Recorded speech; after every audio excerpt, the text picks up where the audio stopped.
looks good? Yeah. All right, so, it is February 13th. And it's time for another monthly deep dive. So welcome, everybody. Today, let me introduce our panel. To my right is Miss April Todd. She is with our Shelby office. To her immediate right is from the Shelby office, Karina Ball.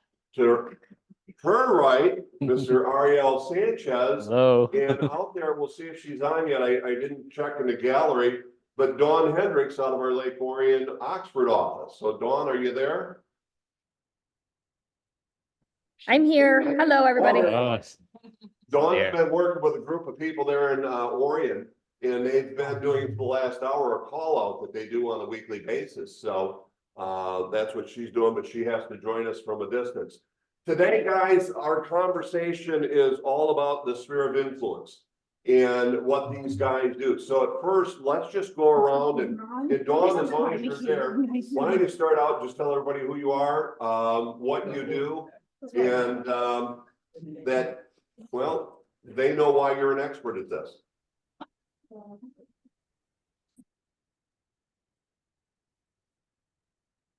You muted, Dawn. There you go. Sorry, I didn't even get to hear you because I have, this is why. Oh, all those people bothering you. I'm trying to focus, Darwin. Give that quick introduction so everybody knows who you are. I am Dawn Hendricks with the Lake Orion office, and I am, by the way, this call out that we do every Tuesday is open to any and everybody, so feel free to come. And I deal a lot with my sphere. That's really my primary part of my business. So that is something that I've learned over the years on how to create, how to add to, and continue to work with those people. Fantastic. And guys, just I'll highlight that real quick that what Dawn is doing, anybody can go and visit. So she does this every Tuesday, the Lake Orion location, where they jump on and they do a call out hour where they're helping each other. And these are some bigger producers that are taking in and doing this as a part of it. So thank you, Dawn, for volunteering that. April, how about a quick introduction? Hi, everybody. I'm April Todd. I'm from the Shelby Township office, and I've been in business about 9 years. And when I first got into the business, I had zero money to start. I had no money to dump into leads. I mean, I had a very limited budget, so I had to get really good, really fast at working my sphere, getting people to know, like, and trust me, and then turning their business into repeat. And I pretty much ran my entire business for the first 5-6 years off just working my sphere. Very inexpensive little ways, things like that. And we're going to address all of these, but let's hear Miss Karina. Hi, everybody. I'm Karina Ball from the Shelby office also. And SOI is predominantly how I continue to roll my business. But like April first started and had to create that SOI. So I think we're going to talk about that. Yeah. And then Ariel. Good afternoon, everybody. My name is Ariel Sanchez from Troy office, and I've been with Century 21s for 18 years. So I never leave Century 21 since I started real estate. Awesome. And the main thing in my business is like my SOIs. So we will discuss it later, and I will probably give some information on how I cultivate my SOI. Awesome. So Ariel is a little bit worried about his ability to be able to communicate because, as you can tell, he's not from around these parts. Yes. But it's one of the reasons that I thought what a great idea to bring Ariel onto it. And maybe if you would, guys, let's share, because Ariel, I know you're pretty confident, your percent of your business sphere of influence, either directly or referrals through them, is about how much? About 90%. About 90%. 90%. So again, the expertise is here. Ladies, how about for you? Same thing about, between 90 and 95. Oh. Same thing about between 90 and 95%. We have to share a mic, so I'm not. We are, That's my bad. it's okay. So I would say I'm about the same, 90-95%. It's pretty much all sphere and repeat and referral. Wow. And then Dawn, how about for you? I would say about 90%. I do try to dive into FSBOs a little bit. But I would say the good majority of mine is definitely Sphere. So then, Dawn, I'll keep it as long as you're off mute there. I know in the coaching ranks is, you know, way back when Alex and I started together, one of the things that we hit was sphere of influence. It's really where we start. It's the rock upon which you build your business, is the way I put it. And yet here we are with this. Anything that you would add to the why your sphere of influence is so important? Well, I think the key we all know is they trust you already. You know, you've built a relationship with these people so that it's a lot easier to start with somebody who at least you have the base of trust with and then build. But more importantly, when I get referrals, that's my favorite part because that means they've trusted me with their business, but now they're trusting me enough to put their name on my label. So if I have somebody willing to promote me, that means I've done a good job for them. So just building that and continuing. And the one thing I tell my coaching clients too is to add 5 every week. Wherever it comes from, if you add 5 people to your sphere every week, it could be somebody that you run into at, you know, the grocery store, whoever it is, on a regular basis. That is when you start to see your sphere really grow. So to me, the sphere is definitely my bread and butter for sure. So a simple thing you do is just talk to 5 every week? No, add 5 onto my sphere. So right now I have that opportunity because I have a lot of kids in sports and things like that. So for me, it's a little bit easier at this moment. You know, when that stuff slows down, it might be a little more challenging to accumulate 5 more people. But I run in circles of people that then I'm meeting their friends and family members and things like that. So then I'm starting to build, they become a part of my Facebook, you know, groups where I'm going to be sending out information. They become part of, you know, even my sphere where when I send out flyers, things like that, they're automatically added on to that. So it helps me to really build the number of people in my sphere. Wow, I like what you're throwing out there in that aspect of consciously adding 5 every week. It is quite interesting, especially with knowing your production. A lot of people find that would be difficult, especially for you. How long in the business now? Total in the business has been 16 years. 16 years, and you're still adding 5 a week. So you're really looking to add another 250 this year. Yeah, and I think the key, like I said, I'm in a good spot because of my kids. Don't tell them I said that, but their relationships with people, that's where I'm at right now. That may not be the case in 5 years where I'm not able to do that as much, but right now I'm trying to take full advantage and get as many people in there so that I can then sustain that long term. Wonderful. So April, why the sphere of influence? You knew focus on that from the beginning. Yeah, so I figured that my biggest thing is people already knew me, so I figured they already knew, for the most part, hopefully liked me and trusted me. So I just started really deep diving into them. I mean, anything, if one would have a baby, I would send them a baby card. You know, really simple and inexpensive things I was able to do. And it wasn't like, hey, I sell real estate. You know, I would riddle in real estate here or there, but I would just kind of try to form relationships. And I still do that to this day. And the real estate stuff just kind of falls. You know, you mentioned somebody's having a baby, you'd send a card, congratulatory card. Yeah. That's simple. Super simple. They got engaged, happy engagement. Really simple little things. I'm really big into mail. I mean, anybody that, all my clients, all my friends know I'm huge into mail. I used to want to own a Hallmark. So that is very just built into me to send mail. And most people get bills in the mail. So when they get something that's not a bill, it stands out. You know, something a little bit different, a handwritten card. So anything, engagement, babies, sympathy cards. I'm huge into sympathy cards. If somebody loses a parent or anybody, I'll just send a sympathy card. Does not have my branding on it. It doesn't have anything real estate related on it. It's just saying like, hey, I'm here for you. And it's not sleazy because it's organic. Like I'm really doing it because I care. And I think just having that type of mentality, the real estate stuff organically falls onto my plate when it's time. I think it's a huge part, the aspect. And I've got a question I'm saving right now, which it kind of leads to that, but you brought it when you were sharing this. I'm going in my head. It's just because you care. You truly care. And it's not, I'm not sending it because I want your business. It's because I care. that's why anytime I send a sincere card or something, it doesn't have April Todd Realty Century 20, it's April Todd.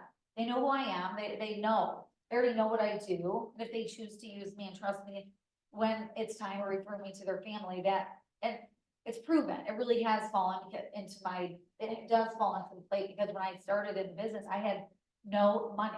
And so I think this is really important for people who start out with no budget, like, I literally put my licensing class on a credit card. I had nothing. So I had stamps though, you know what I mean? I had Yeah. stamps and I could start out really small. It doesn't always have to be grand. Now, a lot of my things I do now have turned a little more costly because I can afford it, but for the first 4 or 5 years, everything was just little inexpensive things, you know? Just, yeah, stay in touch. Karina, I mean, what would you add to the aspect of why the sphere? Because I think, again, you started with that. I did.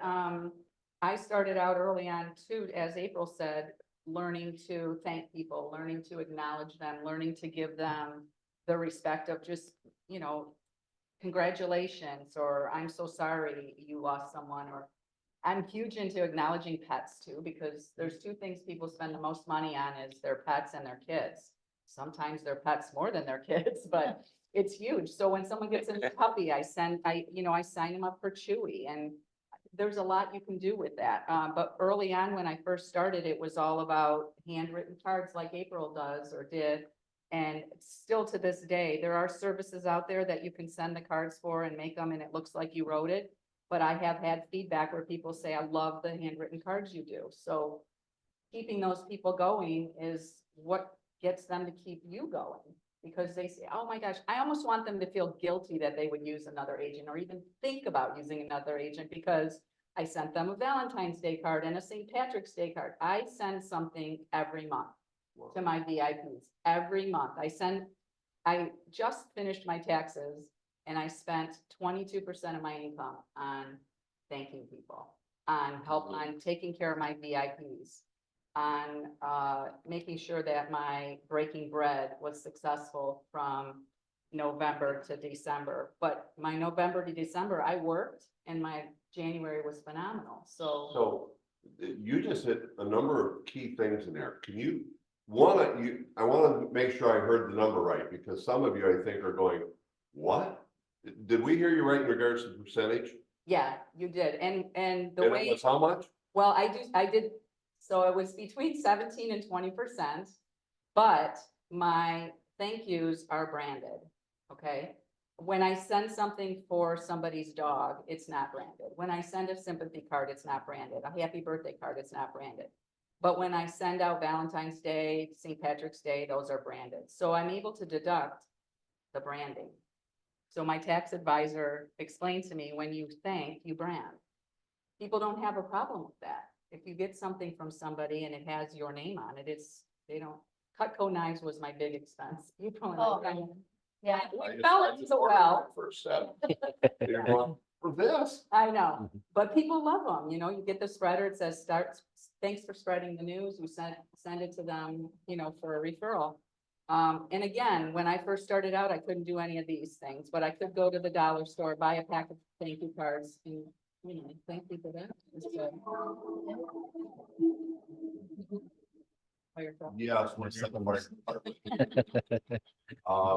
So you also mentioned VIPs. Yep. What are VIPs? My VIPs are people that have either given me a referral that I've sold a home to or that I've sold a home for. Okay, and then you also mentioned the what was Breaking it? bread. Breaking bread. Mhm. Can we define what that is? So, this was my third year that I did it, and, after Thanksgiving, I contact all my VIPs, all of them. And I schedule either a morning coffee, an afternoon or a mid-morning drop off, an afternoon lunch, a mid-afternoon drop off, or a dinner. So from the end of November through December, I gained 9 pounds. But I made sure all my people were loved on, so that's really important to me. And I got referrals from a few people that did that. And I think that was one of the most important parts, because I've heard breaking bread. But it's kind of with your VIPs, those that then you're getting the most referrals from, that you've got the closest relationships with. Yeah, and it's more of an intimate, you know, like when when you call someone, it's a conversation, it's a little less committing. There's the text, that's easy. Then there's the phone call, not as, a little bit harder. But when you're sitting across from someone and you're talking to them and actually listening to what their plans are for Christmas or what they did for Thanksgiving, it just seems to, hold weigh a little bit more than Go the back. other two, so. Are we So- having technical difficulties? Yeah, someone wants to share their screen, so you gotta stop hitting that, you guys. Just hit the, up on the window where we're at. And see if that'll pop back out. Don't stop share, that's what it is. Stop sharing the red, there we go. So Ariel, there we go, sorry guys. Yes, it's okay. Ariel, I brought on because Ariel is Filipino, Yes, I been am. here for 18 years. Actually, with Century 21 for 18 years, and I came to the US 20 years ago when I was 27 years old. So if you're good wow. in math, so you will know my age right now. Just calculate it out. So Ariel, how many people did you know when you moved here? When I moved in here, I only knew like probably less than 10 people, Okay, so literally, you didn't know anybody. not that much. Yeah. And I. Not that many. I'm looking at one gentleman, Dirk, here in the office, and there's others in the company where, we're coaching. They're going, yeah, but I'm not from this area. Yeah. What do I do? How do I build my business? And not everybody has the uniqueness that he has, but share with us, what did you do to be able to build what you've got going now? Okay. First of all, when I came here, so I don't know that much people. Of course, my wife and her family, like actually not the, like relatives, not really our mother or father or her father or mother, because they left in the Philippines. They're still there. But I knew some of her cousin. She introduced me to their cousin. So, but I wasn't a real estate agent that time. And I started working in a particular company, and I met few people from my country as well. And then I bought my house. So when I bought my house, everybody's asking me how to buy a house. So those people in my Everybody that In you that- did know that I know. that it's part of your Filipino. Yes, community. but only in that office, we are probably only 7 people. That's it. So in that particular workplace, so 7 of us. And then, so when I bought my house, they kept asking me how to buy a house. And then I told them this is what I did. And then there's one guy who told me, why don't you just get your real estate license and we will buy a house from you and we will hire you as our agent. And actually, it's my background is an aerospace engineering. I have that 5-degree course, but I did not practice here since I did real estate because because of that guy who told me to get a license and he will hire me as a real estate agent, and that's how it started. So, of course, I don't know how. I mean, I don't know how to talk to people a lot because I've been here for so I came in after 3 years that I've been living here in the US. So that's where I get my license. And I start selling a house. And of course, I don't know how to. It's very hard when you started, especially you are you are not familiar with everything. So so what happened is like what I did is like I keep on talking to these people in my office, which happen to be they know several people. And then of course when I'm doing my real estate business with them, I am very there are 3 words that I always remember. I am very consistent with what I'm doing, and I am persistent. And the other one is like I show them how that I care. Because if those three words does not exist, they won't refer me or they won't talk to me. They won't tell me. They won't tell other people about me. So those three words I need to. It's always there in my mind every time I do a real estate And that- transaction. So that's consistent, Consistent, persistent, and show that you care. show that you So care. care. So consistent meaning you have to do like let's say when you're playing tennis, you have to be consistent doing this so the ball will get into the other side. So sometimes it's very tiring because if you keep on playing, you cannot. Sometimes you miss, but that's being consistent. But persistent is how long you can do it, even if people will say something bad to you or there's some other challenges over there. So because I am always thinking those words that it will help to it will help with my career to expand. So I am very persistent. So meaning even though there are challenges, I still keep doing it. When you Even say I keep doing it, like the phone calls, Yep, whatever I did, even taking care of them.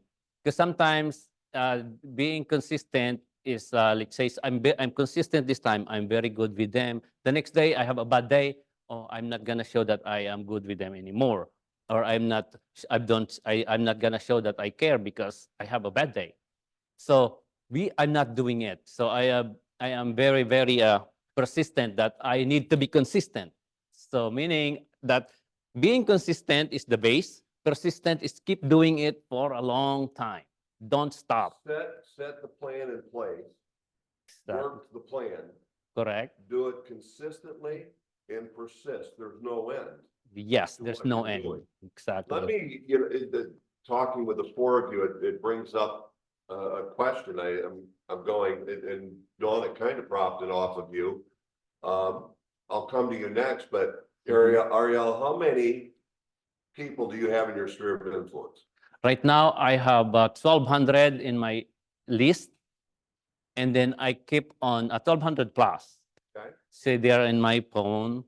So and then I keep on doing consistent communication. I'll take, hold for a second. We'll come back. Stay with your Sure. thought on that, all right? Because I think it's important for people to hear, and maybe approximate numbers, because I didn't prepare these guys for this. But Dawn, you're adding 5 a week. How many approximately do you have in your sphere of influence? So I have Sandy that helps me and we update my sphere as they come in. I think the last time I got my updated sphere, I think there were like 1,100 on there. What I'll say to that though is I put people on my sphere that I'm going to actively pursue. So I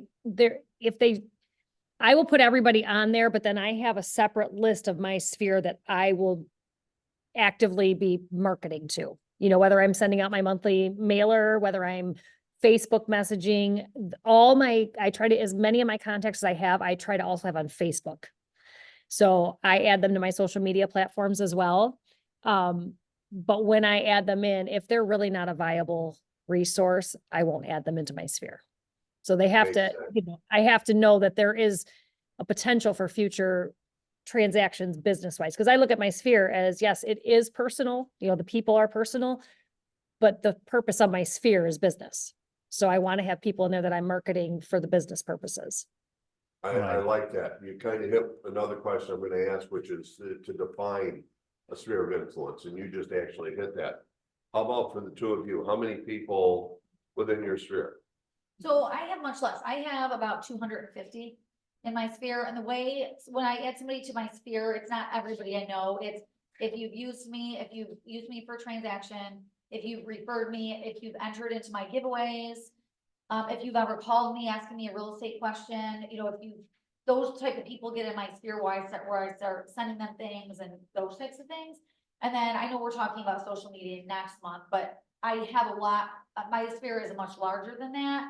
social media wise, they don't actually get added into a CRM unless I've had some type of experience with them and they're kind of telling me like, yeah, I can want in.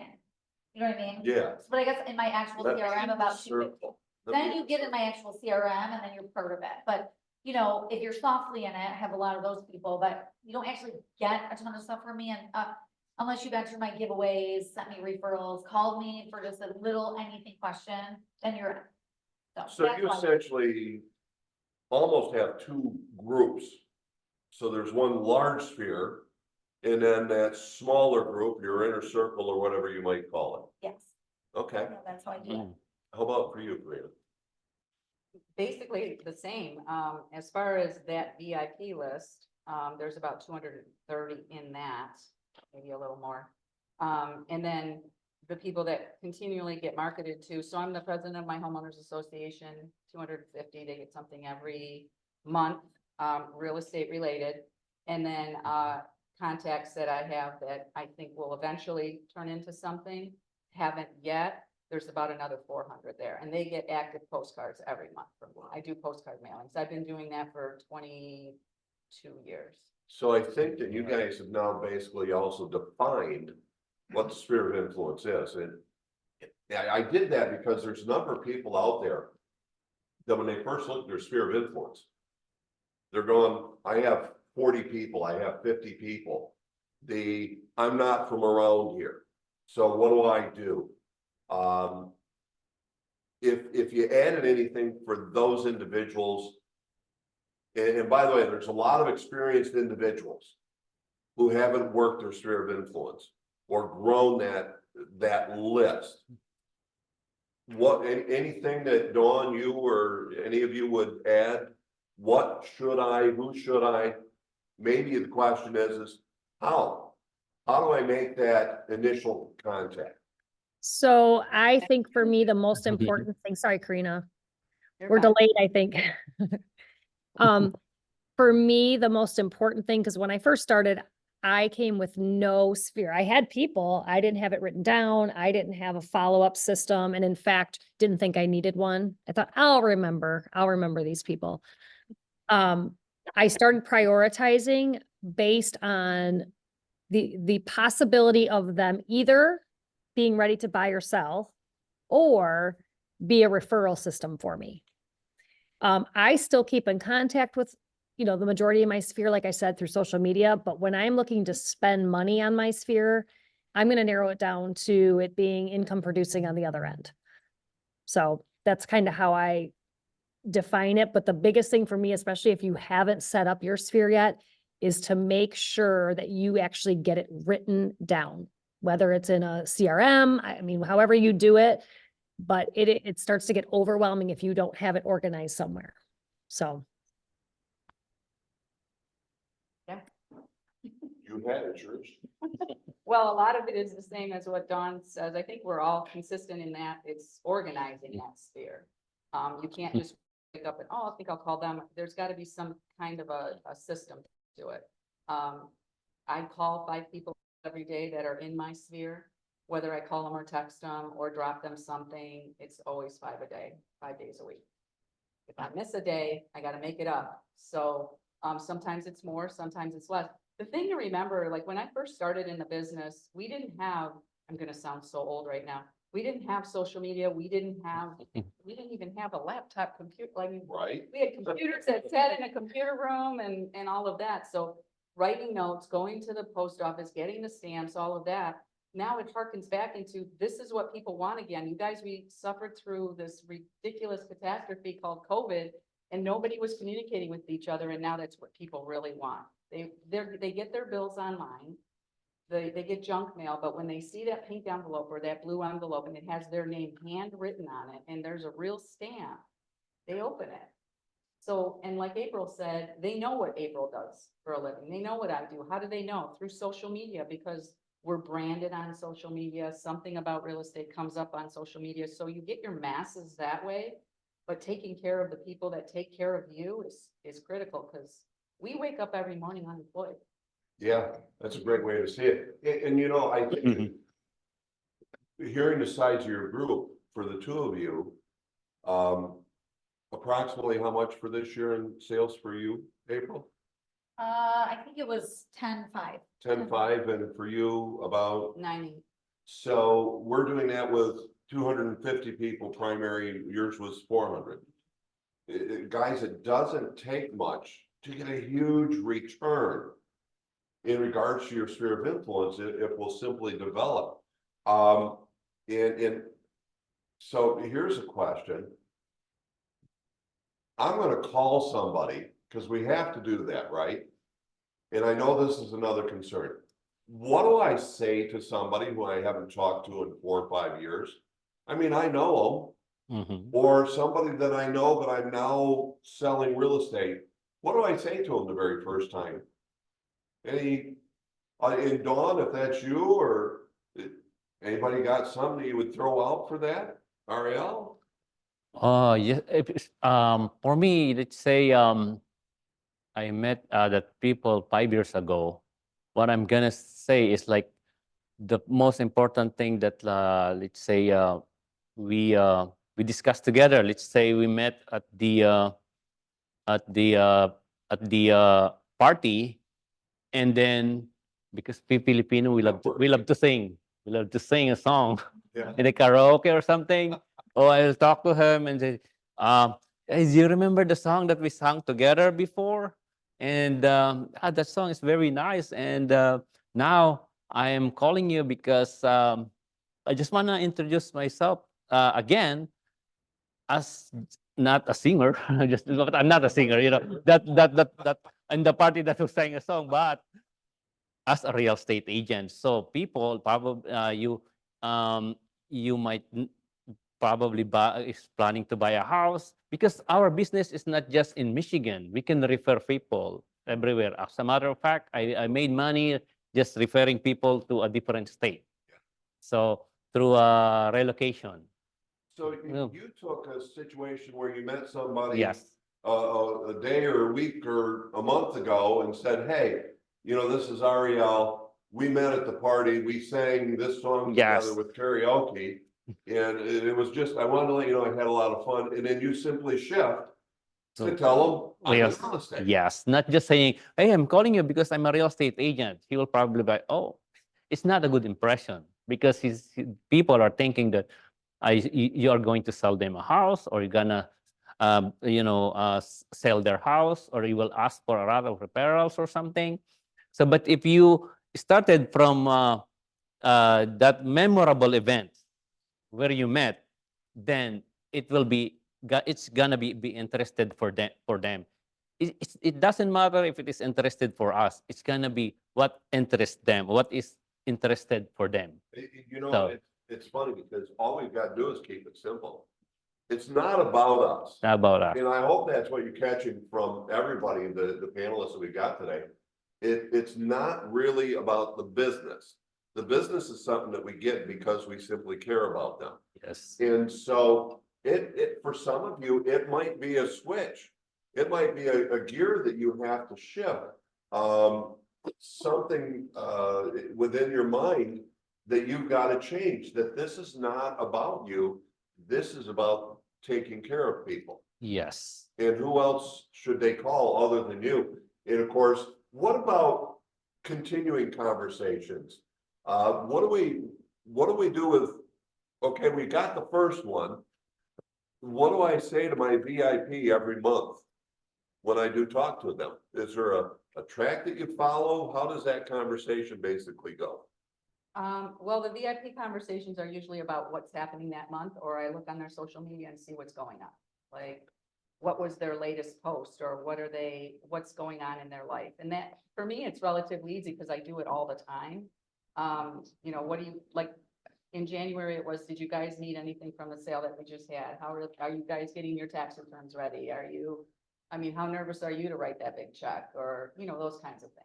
Are you excited about getting a tax return? What are you thinking about doing it? What's on your top 3 list?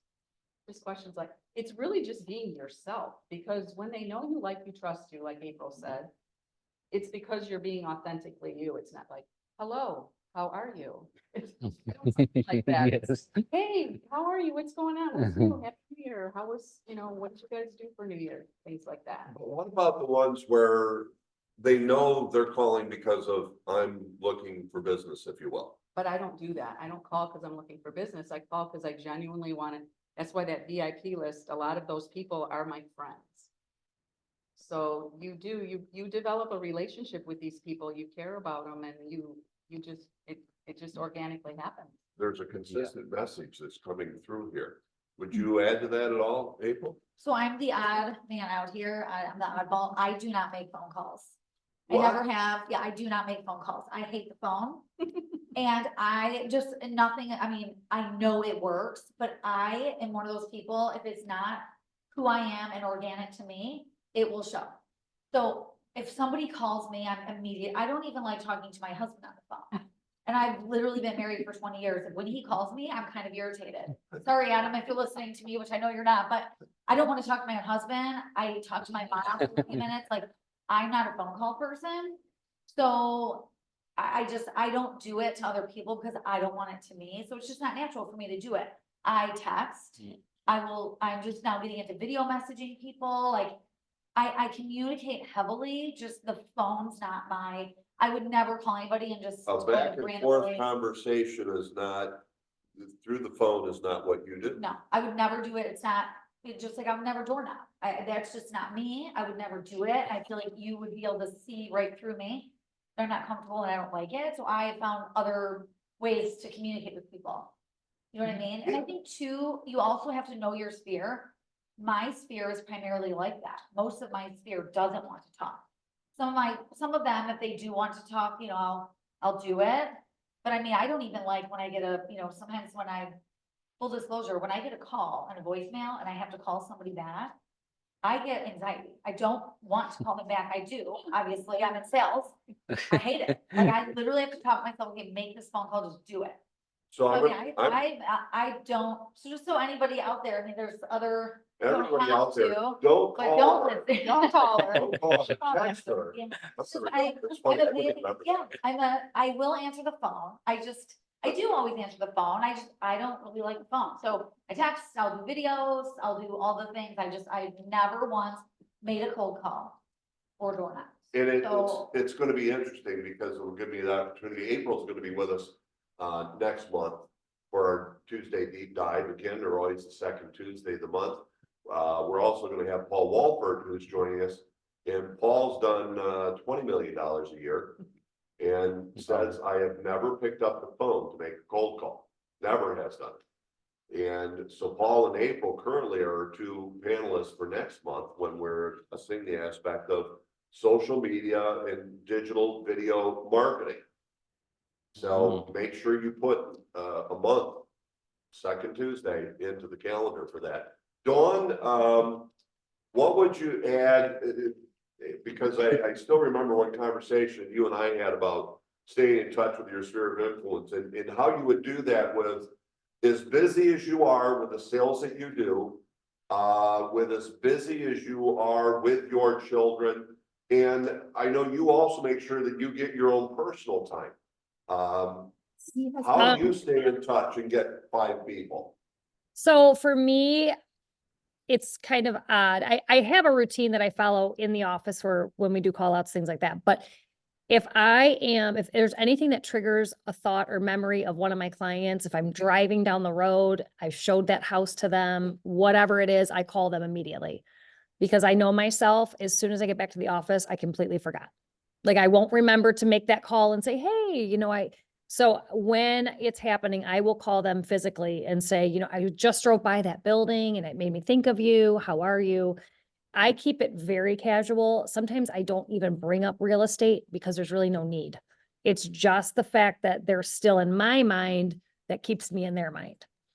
So that's how I handle that. When I'm actually deliberately sitting down to do my calls, I will look at the people that, I've had previous history with, but I have a lot of people who will say, yeah, I'm thinking someday I want to do this. Then I'll call and let's dream together. Like, okay, you said someday you'd like to have 100 acres and a lake and, let's dream. What would that look like? and just have that conversation. I still don't, I very rarely ask for referrals. In fact, I don't know that I do that much anymore at all. I more so just continue to make contact with those people so that when it's automatic, when somebody asks them, do you know a realtor?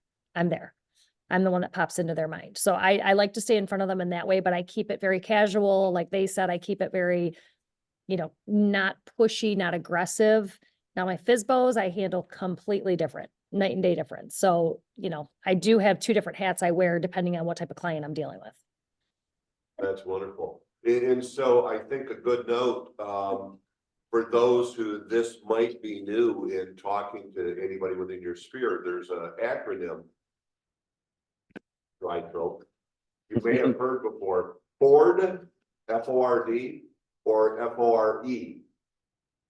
FOR, family, occupation, recreation,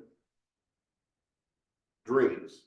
So Dawn, when you said that, that's what you reminded me of, is that you can have a conversation with anybody. And you're going, but I'm not a talker. What am I gonna call and talk to them about? Sometimes all you gotta do is have something to start with. Be it when I sang with you for karaoke, or, hey, I was thinking about you because I just drove by and it reminded me of you. I saw something on Facebook, you tweeted about something to start with. And that's where, if you just remember FORD or FOR, if you use FORD, expectations. Family, occupation, recreation, expectations. And at some point, they're gonna ask you about real estate. What's the question that always comes out? How's business? How's real estate? So a quick and easy one, and another one that I would just throw out. If you are calling because you're just starting in the business, if you're calling because you haven't worked your sphere of influence, there's a lot of us experienced agents who we haven't talked to the people that we know in a long time. And you're ready to get back down to the basics of doing business, call and admittedly, hi, it could be as simple as, Ariel, I'm calling for two reasons. One, I wanted to catch up. How's Susie? You guys, how long you been married now? You have a conversation about family. And they're gonna have questions about you. And then look, if the transition doesn't happen, stay. Well, listen, the other reason I'm calling is I wanted to talk real estate. Tell them the truth. It's interesting how well that'll work. But just tell people the truth and run it into that direction. So who should we be calling then? What can we look for? I know Dawn mentioned that she tries to add 5 a week as her goal. Who do we talk to? Ariel, would you have any? Who do I go to be able to begin building this list to get it into a CRM? The first, actually, the first people, especially if you started in real estate, like what happened to me is like they asked me about how to buy a house, so that's my first client. So, and then the next person is the family, because family, as per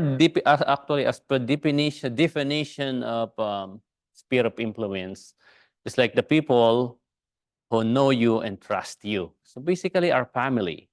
Second is our friends. So, and then some other like colleagues, previous clients, some other client basically the clients, like really, so there are clients who probably don't trust us. Maybe something happened, but don't stop. Just keep on calling, I'll just keep on cultivating them, even though I've heard this from one of the training that we should not stop calling or contacting these people until they die. So yeah, that's the only thing that you will stop contacting these people or calling these people or getting conversation with these people or whatever. So that's the communication. That's the only time that you will stop communicating with them until when they die. So Yeah. while they're still here. That I always gave people was LCD. LCD was- LCD, and it was really, it kind of went more with for sale by owners, but I like that it works with your sphere of influence, but call them until they list, close, or die.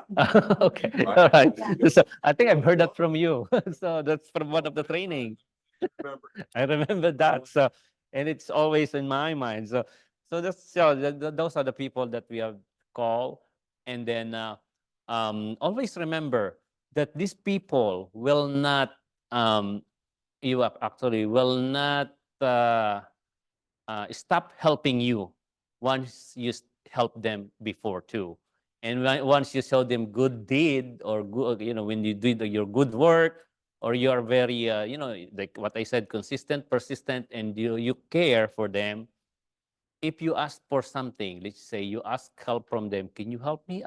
Maybe if you know some friends or family or some other people like your colleagues that is planning to buy or sell a house, could you let me know?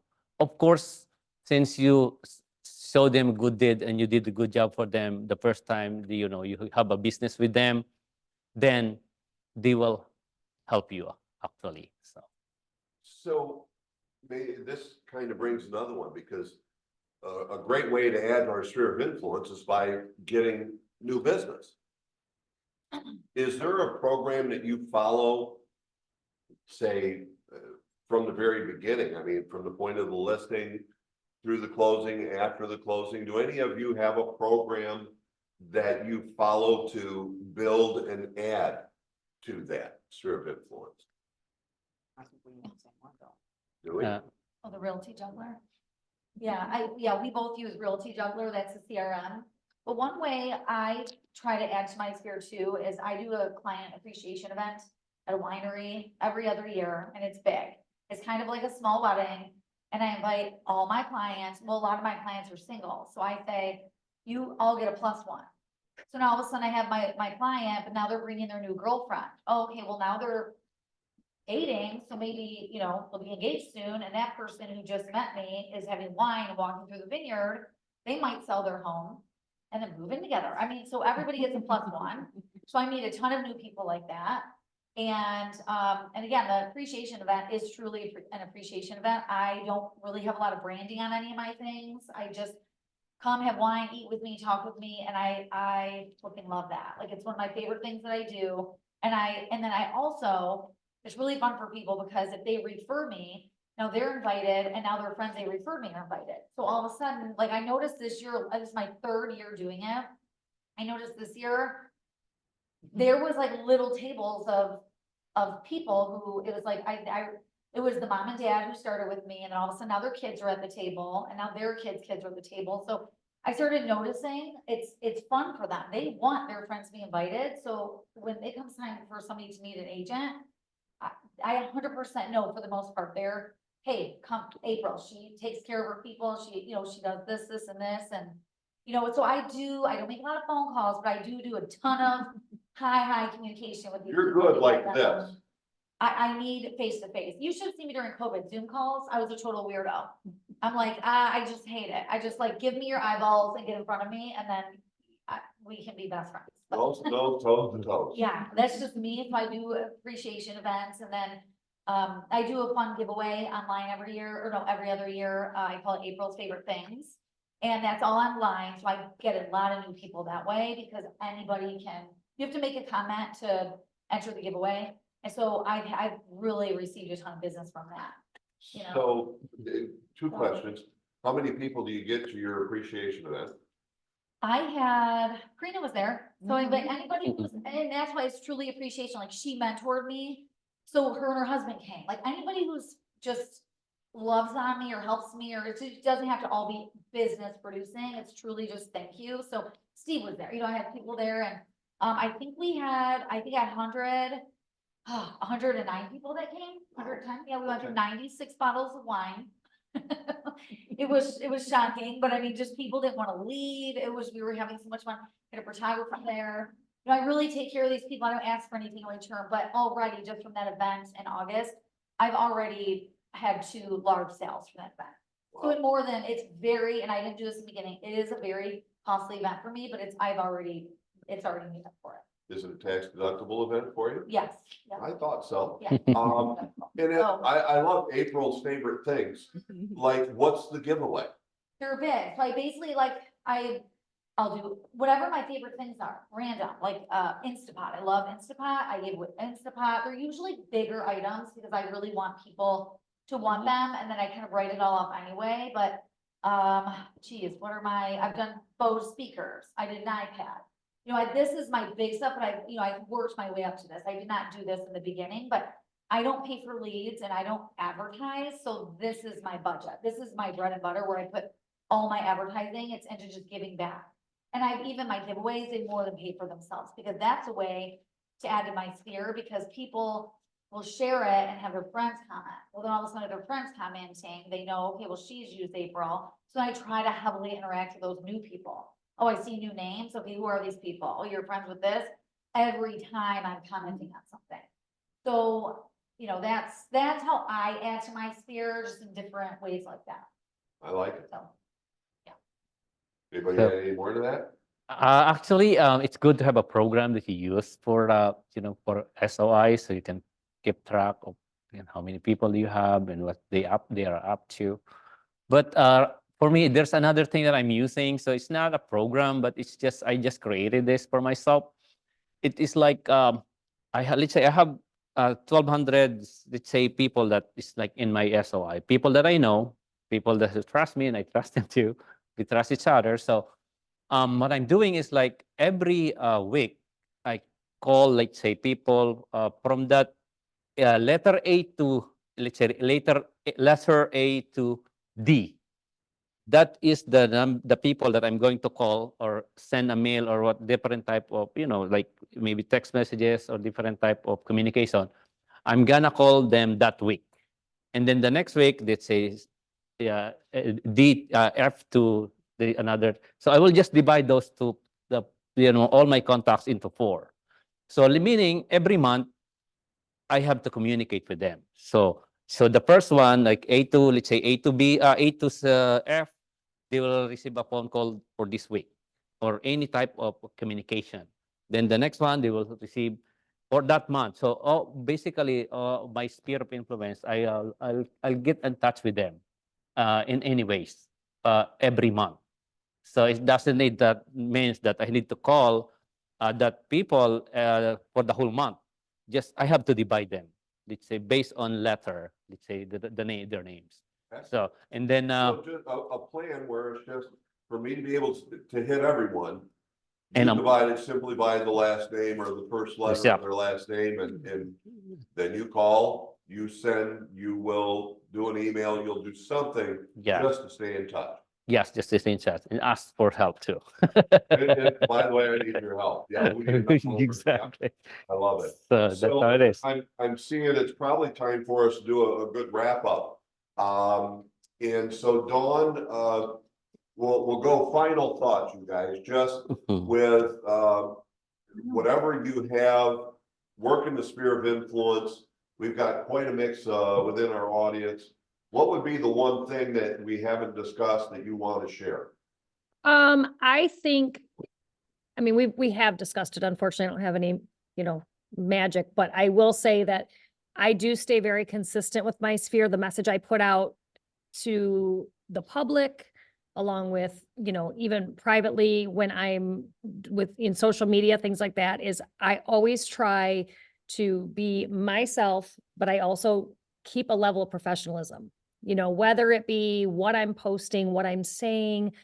I am very careful about that because I definitely want them to perceive me as an expert. And I think it's so important because there are so many realtors out there. We all know that, right? That we stand out in one way or another. And so for me to just always be myself, but show them that I take this very seriously and I will handle your business as such, can set somebody's mind at ease if they, if they're on the fence. I like that. April, final thought?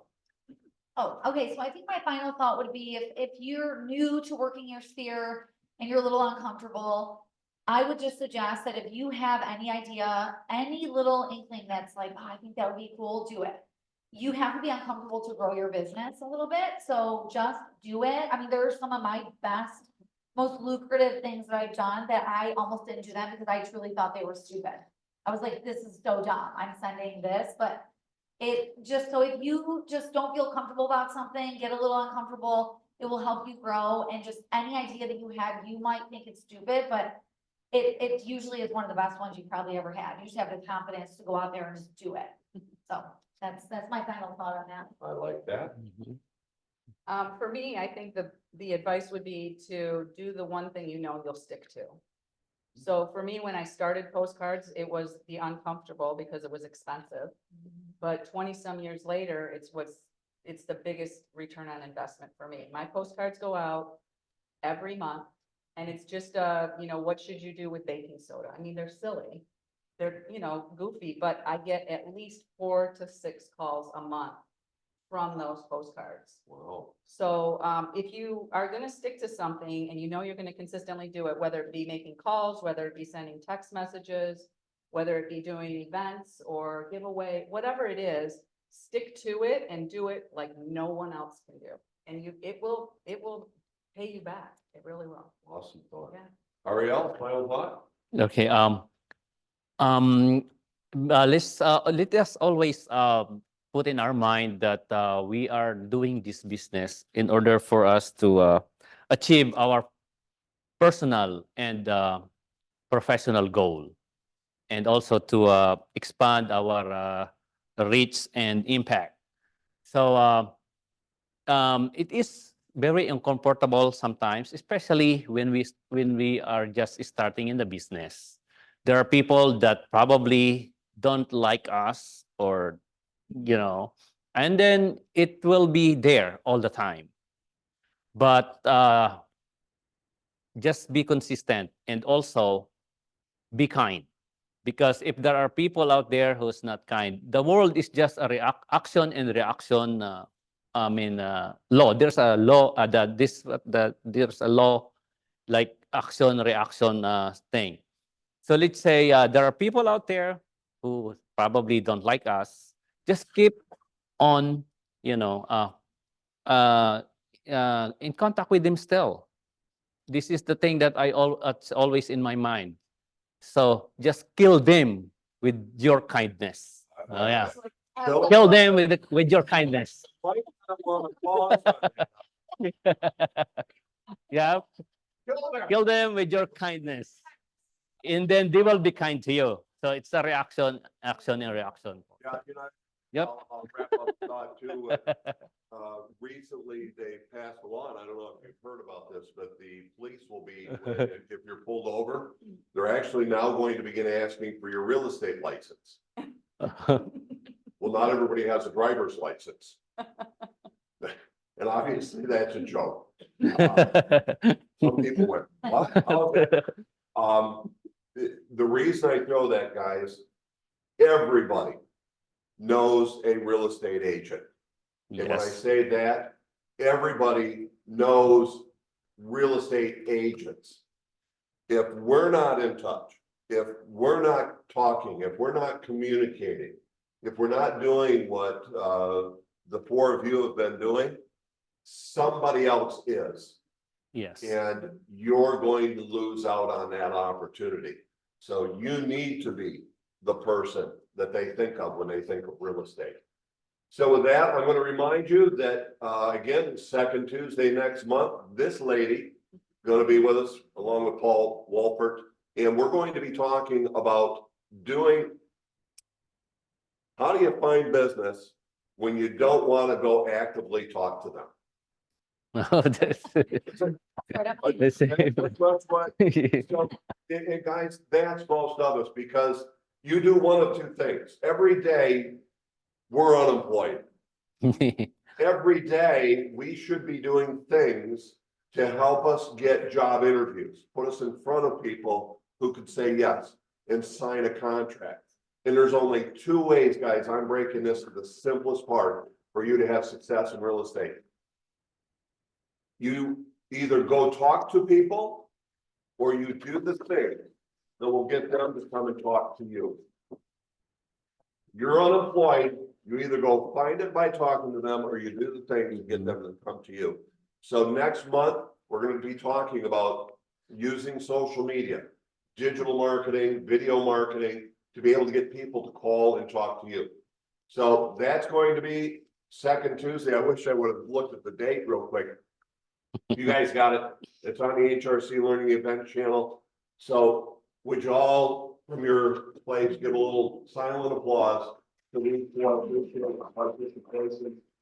Know that you share this with others. This will be out on the HRC Agent Development Channel for Oh, your review and for others to be able to see. So with that, guys, we say thank you and join us next week for another Hot Topic Tuesday. Have a great one, guys.